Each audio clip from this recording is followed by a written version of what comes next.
Hello, welcome to Life Matters. I'm your host, Brendan O'Connell.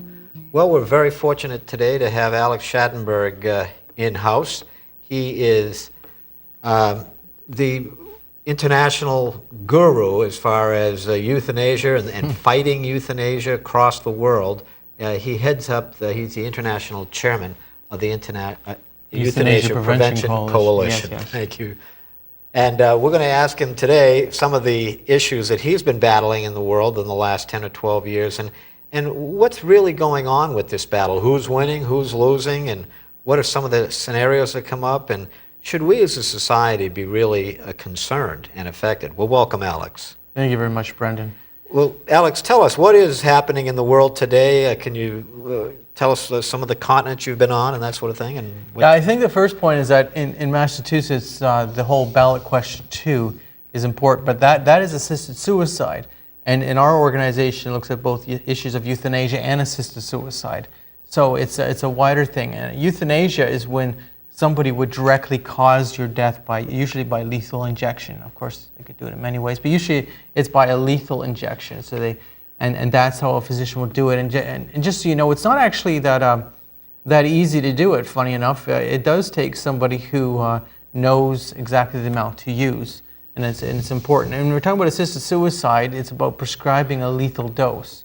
So what happens is, according to how it would be done in Massachusetts under question 2, would be about 100 pills of Seconal is probably what they're going to be using. There's a few other pills they could use, but Seconal seems to be the one that they're probably going to be using. And which is a barbiturate, is that correct? Well, actually, it's a very heavy type of sleeping pill, and they give it to you in very high doses. So what happens is that it's 100 pills, and you really can't take it by swallowing it too easily. Now, there's not too many people who were capable. So what they do is they tend to open it and mix it in with, applesauce or whatever it might be, and then they spoon it to you. So you have to swallow it down. You have to do it quick enough. There's been several cases where somebody, they sort of passed out way before they had taken enough of it, and then 48 hours they wake up again. So the fact of it is that's how it is with assisted suicide. Is someone else is providing the means for suicide, or they're counseling someone to commit suicide, or they're urging them to commit suicide. But in the case of euthanasia, it is directly a lethal injection, usually done by the physician, and the person is laying there and they're lethally injected. So it's important to see that these are two different issues, but they're very similar. They do collide in the fact that when someone can't actually, I would just say, self-administer an assisted suicide, what happens is someone ends up giving it to them. And that giving it to them and makes it, as I say, very blurry for the difference between euthanasia and assisted suicide. It becomes very blurry because now someone else is not only directly involved with prescribing, but someone else is actually doing it to them. They're actually giving it to them. And it's usually a doctor, a medical doctor that does it? To give it to them? Yeah. Well, in the case of euthanasia, the lethal injection would usually be done by a medical doctor, but with assisted suicide, it would be whoever. It would be whoever. Remember, how it works with assisted suicide and how the question 2 is defined in Massachusetts is there's no oversight. Right? There's no oversight. Mm-hmm. Therefore, once the person has received that lethal dose from their pharmacist, once they have it, there is no further oversight. And after the time of death, the only other thing that happens after that point is that a report is sent in by the physician who wrote the lethal dose. So we have to put this into perspective. We don't actually know what happens once they've received the lethal dose. What we know is they have it. It's sitting on their bedside table until it's taken. We don't know who took it, how it was taken. You don't know. There's no third party. There's no control. There's no order that someone must be there at the time of death, that a physician must be there at the time of death. There's nothing like that. There's no safeguard, no control. It's a very important point. So that's why you would urge no on 2 here in Massachusetts. Obviously that we would urge no on 2 for many reasons, but the concept that this is about being safe and legal, and it's not true at all. It's about a situation of how do we cause death. I was want to talk. Yeah, go on. So let's move over to euthanasia now. Yes. Tell me about euthanasia. What's going on across the world? Well, we actually have quite a bit of information about euthanasia because euthanasia was legalized officially in the Netherlands in 2002 and in Belgium in 2003. And in the last couple of years, we've had significant reporting come out of Belgium, so we have a lot more information. And we also have had previous reports out of the Netherlands. I have to give you some information first. In the Netherlands, I said it was officially legalized in 2002. What happened in the Netherlands is actually it was legalized in 1984. The Supreme Court in the Netherlands made a decision. It was over someone who had done a euthanasia. They made a decision that if the doctor were to, and then they had to follow the rules they must follow, if they follow these rules, then they can do the euthanasia death.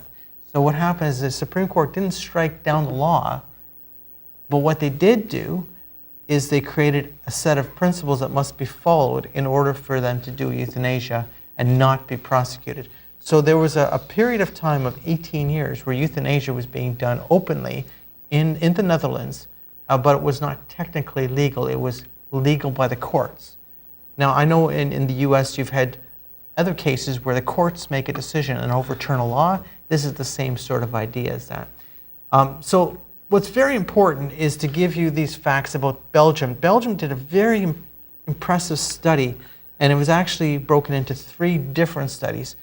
And what they did is they looked at a 3-month period of time of all the death certificates. So you have coroner's reports of all the death certificates.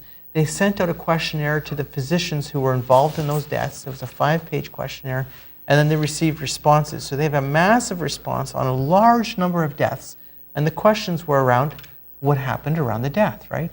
And so you have then identified here the number of euthanasia deaths that occurred. You find out how many assisted suicide deaths occurred. You find out whether or not those deaths were reported or not, because a lot of them weren't reported. You find out who did the death. You find out the circumstances around it, what the condition was, etc. Very, very interesting. We found out, and this study was published in 2010, that of all the euthanasia deaths, only 52.8% of them, so 53%, actually were reported. Very important point. How could they tell which was reported and which wasn't? Okay, so here's the situation. The doctor was given total anonymity, and they were asked to answer the questions. So they would admit that this was a euthanasia death. So they were given a specific questionnaire about a specific death. So let's say it was Joe whoever who died, and then they received a questionnaire from the researchers, 5-page questionnaire about this person's death. Now that physician might have been involved in 7 or 8 deaths, but Joe whatever died by euthanasia. The doctor says, yes, it was a euthanasia death. How was it done? We did it in this way, and they check off the boxes, right? So you have all the info, and then... So given the anonymity, they actually told the admitted, truth. They told the truth, yes. Versus what they reported was a little less than 53% of what they really... Well, 53% of the euthanasia deaths were reported. So they found out in this report, so this is a 3-month period of time, they sent out, there was 200 questionnaires sent out. They received 3,600 back. So it was a 58% reporting rate, which is not amazing, but it was still pretty good. They're still dealing them with 3,600 deaths. So that's a pretty good factor. Of those, there were 142 euthanasia deaths, and of that, there was 137 euthanasia, 5 assisted suicide deaths, and 53% of them were reported. The other ones were not reported. Now, it was also just the Flanders region of Belgium, so there's other regions of Belgium that were not part of this study. Nonetheless, what's important about this is you get the unreported nature. Secondly, very important, deaths without request.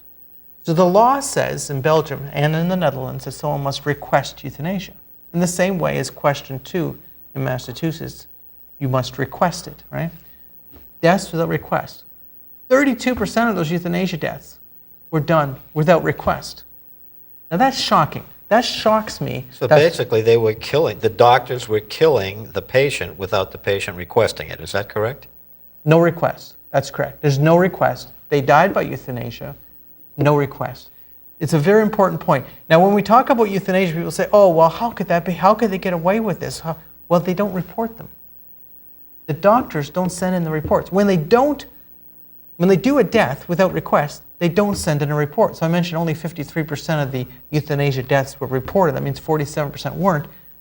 Well, when they did the death outside of the law, they didn't report it.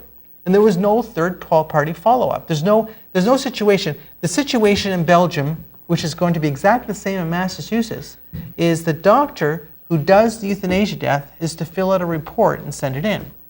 So in Massachusetts, with question 2, it's defined as the doctor who does assisted suicide death is to send in the report.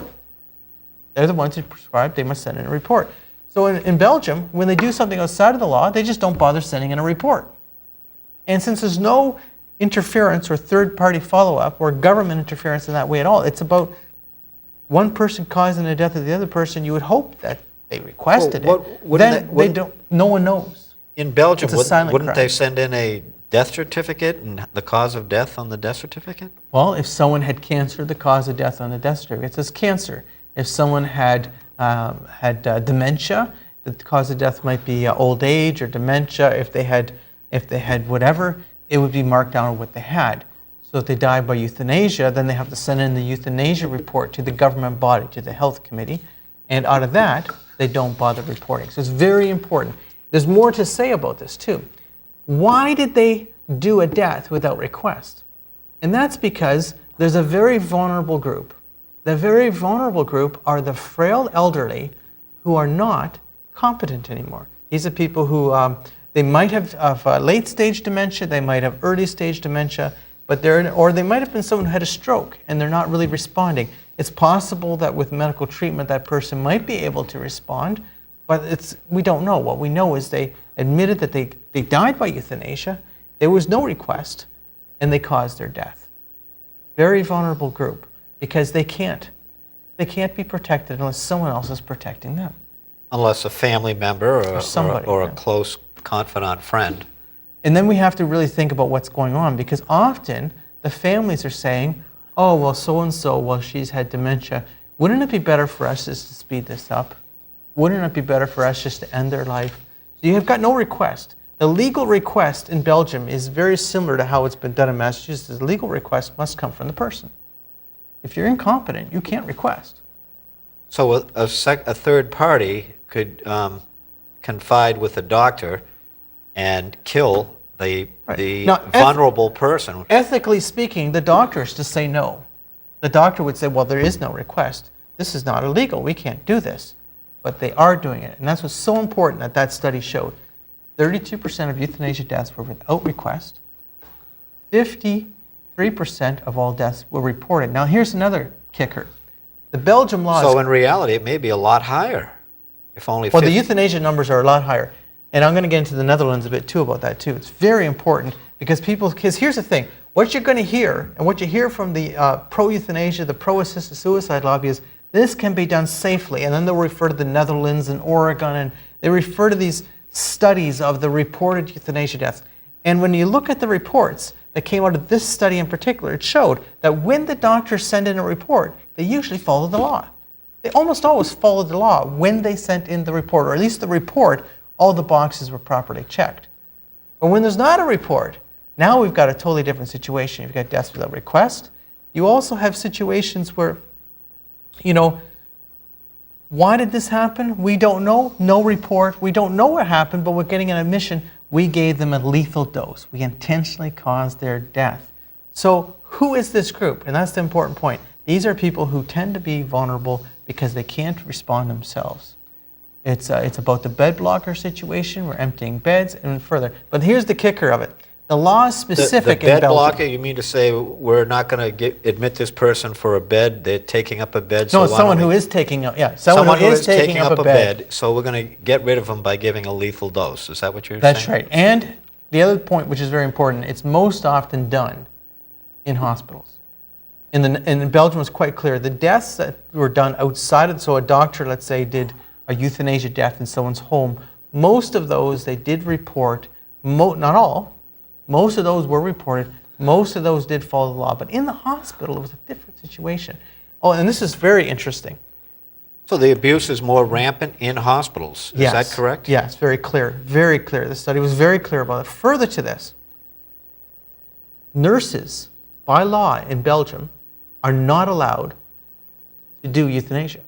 And you might see with question 2 that a nurse is not allowed to prescribe a lethal dose. Doctors prescribe lethal doses. So one of the little safeguards are only doctors. Now, doctors are regulated by a medical association. So they say, well, doctors, they don't want to go outside of the rules because they might lose their license, right? Nurses are not allowed to do it. Very interesting. Nurses were doing euthanasia. They did another study in Belgium where they sent a questionnaire to all the nurses in Belgium. And they got 1,200 and 78 responses. So that was a pretty good group. It wasn't all nurses that responded, but they got a lot. Of those nurses admitted to doing 240 euthanasia deaths. 240. That's massive. That's huge. And they're not allowed to do euthanasia. And what's very interesting is... How do they get the drugs to inject? Well, what happens is the doctor has agreed to the euthanasia death, most often, and then the nurse goes ahead and does it. So instead of the doctor doing it, which is what the law prescribes, the nurses are doing it. But what's so important about this is that most of those deaths were not reported. Because, of course, the doctor didn't do the death. He doesn't bother sending in a report. Very, very interesting. And of those, the nurses said 128 of 240 were done without request.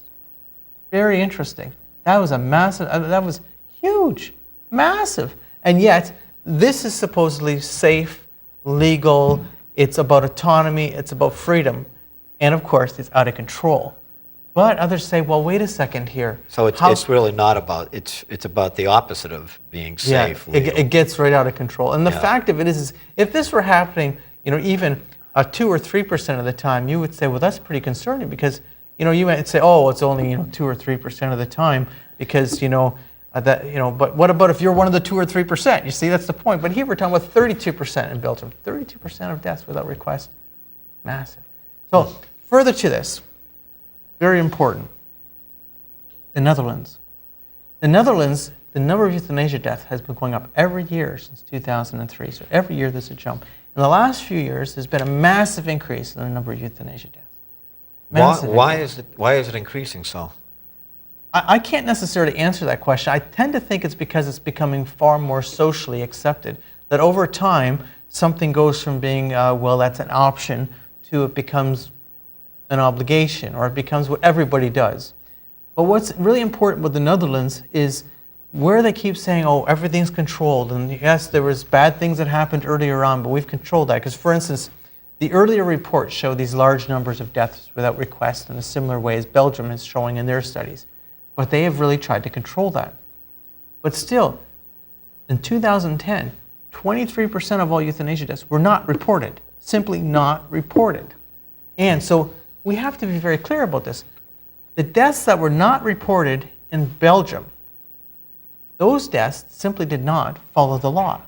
So not only did they not report, they didn't follow the law. There was usually no consent, often no consent, or maybe a nurse did it or something else. There's things about the death that was outside of the law, not safe, not controlled. 23% of the euthanasia deaths in the Netherlands are not reported. There's another very interesting thing, and we have to go back sometimes a little bit in history, but in 2004 there was a big euthanasia study done in the Netherlands, and they asked doctors why they weren't reporting, because there's a fairly large number of unreported euthanasia deaths at that time. And the doctors said, a bunch of them said, in the same responses from Belgium, a bunch of them say, I don't feel I need to report. So you got a lot of them that believe it's... The other ones say, some of them said because of the paperwork. Some of them said because what was done was illegal and I'm not going to report it. It's important to understand when they have these safeguards, which are already full of holes anyway, they're an illusion at best, when the doctors don't follow the rules, they don't report. Will it be different in Massachusetts?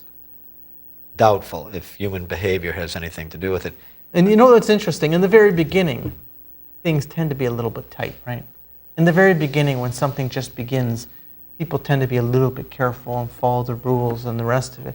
But over time, so then they say, oh, but there really isn't a slippery slope. That's what they argue. Oh, there isn't a slippery slope, Alex.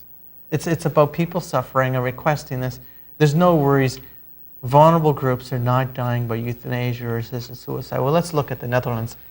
See, the Netherlands has something called the Groningen Protocol. So I already mentioned in Belgium that the deaths without request, those were tended to be people who were very elderly. They tended to be people who were incompetent. Well, that would be a vulnerable group, wouldn't you think? You're incompetent and now you're being killed. You didn't ask for it. Well, what about children born with disabilities? So in the Netherlands, they have something called the Groningen Protocol. So that's the protocol that a doctor must follow in order to euthanize a newborn. Well, say, like, what if someone had spina bifida, for instance? Well, actually, it's interesting you mentioned spina bifida. Spina bifida is not a terminal condition. In fact, people with spina bifida today do very well, but spina bifida is actually the reason they legalized, not legalized, is the reason the Groningen Protocol was written. What's very interesting is the Groningen Protocol itself is based on 22 cases of children who were born with spina bifida who were euthanized. What's very important with spina bifida also, and if you understand a little bit about spina bifida, its debilitation is hard to predict. Right? At birth, what you have is you have an opening, so you have an exposure of one's nerves and everything in the back. You have this opening, and so therefore damage is done by this opening in the back. So you don't have a protection to your whole nerve cavity, etc., in the back, and so often people with spina bifida can't walk. Sometimes there's a mental disability associated with it, but at birth you don't know. You just simply don't know. But they say the reason to do this is to eliminate suffering. To eliminate suffering. What it really is it's really a eugenic idea. It's about eliminating the imperfect. And it's because they can identify them at birth as having a certain condition which is considered, quote, quote, acceptable for euthanasia, that they do this. When we go further at the Groningen Protocol, it's important to understand that not only do we not know necessarily the prognosis of a newborn child, that what's happening is that these children are being eliminated, and did they choose? Of course not. It's not about choice. One other thing I want to get into. Did the parents agree to this? Well, the parents usually agree, yes. The parents. But let's put this in perspective. Parents, I'm not blaming them as much as it would be their decision. When somebody has a baby, and the baby's born with a disability, there's always a shock to the parents. Now, many parents are loving and it wouldn't matter. Some parents are so shocked by it, they might make a decision that they would have never made otherwise. But I want to tell you something else with the Netherlands. They just started something in March of this year, these mobile euthanasia units. So there's a euthanasia clinic in the Netherlands who's now set up these 6 mobile euthanasia units. So now they're doing what they call home euthanasia deaths for people who have been told by their doctors no. So let's say someone goes to their doctor and asks for euthanasia, and the doctor says, no, I don't think you qualify. They then contact the euthanasia clinic and they send out the mobile unit. So a vehicle drives to your house and euthanizes you? Absolutely. And that began on March 1st, yeah. March 3rd of 2012. And are there doctors in these mobile units? Yeah, they send a doctor and a nurse in the unit to the person, and what they do is they go through the assessment process. They fill out the check marks in the report, and then they can go ahead and do it. So Wow. they're claiming, the euthanasia lobby themselves are saying that they figure they're going to do about 1,000 euthanasia deaths every year with those 6 mobile euthanasia units. The point of it is that it's not about personal choice, it's not about personal autonomy, it's about causing death. We have to be very clear about this. It's about creating avenues to cause death. There's a whole movement of people who really, really are all in favor of death, even if the person's very vulnerable. We have to understand that it's not just a situation of, isn't it terrible this person's terminally ill, let's help them out of their suffering. It's about supposedly a right to die, but that's transferred into how do we cause death. This is my final question. We've only got a minute or so. What about down in Australia and New Zealand? You've been down that way. What's going on down there?